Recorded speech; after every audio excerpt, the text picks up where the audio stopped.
O Elon Musk tem R$1 trilhão porque ele trabalhou 1 trilhão de vezes mais que você? Ninguém fica rico trabalhando.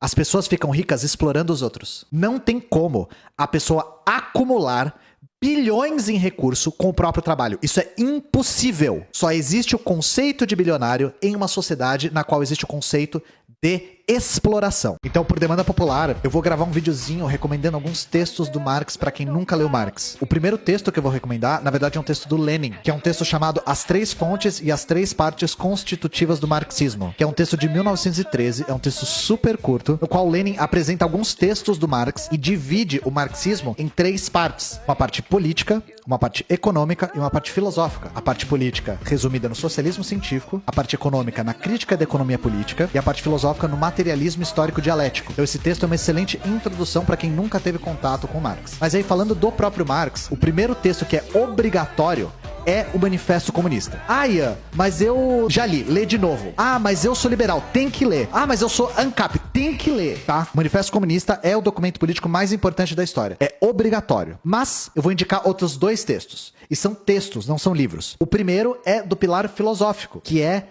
A Ideologia Alemã. A Ideologia Alemã é um livro muito longo, mas eu recomendo a leitura só da primeira parte, que é a parte 1, Feuerbach. É uma parte que tem mais ou menos 90 páginas, e esse texto é o melhor exemplar que a gente tem do Marx e do Engels explicando e delimitando o que é materialismo histórico, sobretudo. Então, esse texto ele não é tão complicado, ele demanda um pouquinho de conhecimento prévio, mas eu acho que mesmo assim vale a pena a leitura. E aí, o último texto que eu vou indicar para vocês é um texto de crítica da economia política, que é o Salário, Preço e Lucro. Foi uma palestra que o Marx deu na Associação Internacional dos Trabalhadores, em 1865. E nesse texto vocês vão ver categorias importantíssimas para a economia marxista, tipo valor e mais-valia. Se vocês querem partir direto para o Capital, tudo que o Marx fala nesse texto, ele repete no Capital de forma mais detalhada. Mas é isso, Marx é uma leitura que tem que se fazer a vida toda. Se vocês nunca tiveram contato com Marx, eu recomendo essa leitura pequenininha do Lenin e esses 3 textos do Marx. Às vezes vocês veem setores da esquerda falando o seguinte, gente: não é hora da gente falar de tal assunto porque a classe trabalhadora não está preparada, etc. Por exemplo, né? Não é hora de falar sobre aborto. A classe trabalhadora brasileira não está preparada para o aborto. Então, os setores que falam não é hora de falar tal coisa, geralmente são setores da esquerda social-democrata. E por que que isso é uma preocupação para a esquerda social-democrata? Porque a esquerda social-democrata, para tocar o seu projeto, precisa conciliar com a direita. É necessário, é imperioso que um projeto social-democrata que não tenha a via revolucionária como perspectiva concilie com setores da direita. Para a esquerda revolucionária, isso não é uma questão. A UP fala o tempo todo, uma das nossas principais pautas é a legalização do aborto. E por quê? O aborto ser ilegalizado no Brasil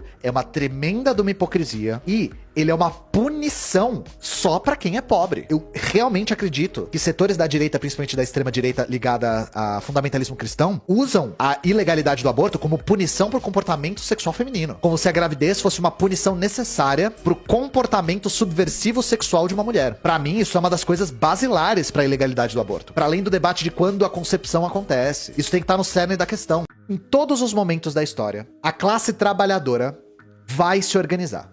Ela vai se organizar. Por quê? Você não precisa chegar num trabalhador e explicar pra ele que ele é explorado. Ele sabe que ele é explorado. Então a classe costuma se organizar de maneira espontânea. Os sindicatos são espontâneos. As associações de trabalhadores são espontâneas. Os sovietes foram espontâneos.